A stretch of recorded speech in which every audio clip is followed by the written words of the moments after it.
the Yom Tovim were celebrated in Yiddish in a non-religious manner. And although my father was deeply anti-clerical, he would tell us to go to synagogue so we would not feel estranged from what another part of our people does. Not to go there to daven every day, but to go and chapsecharayim, the dakur, that the medavent, the davens can verstehen. He would discuss a blat gemara, a page of the Talmud. He was remarkable in that sense.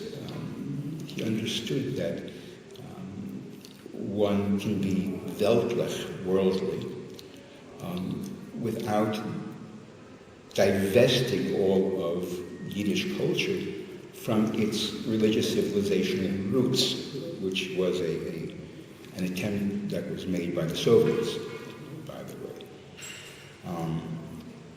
So that was the cultural nature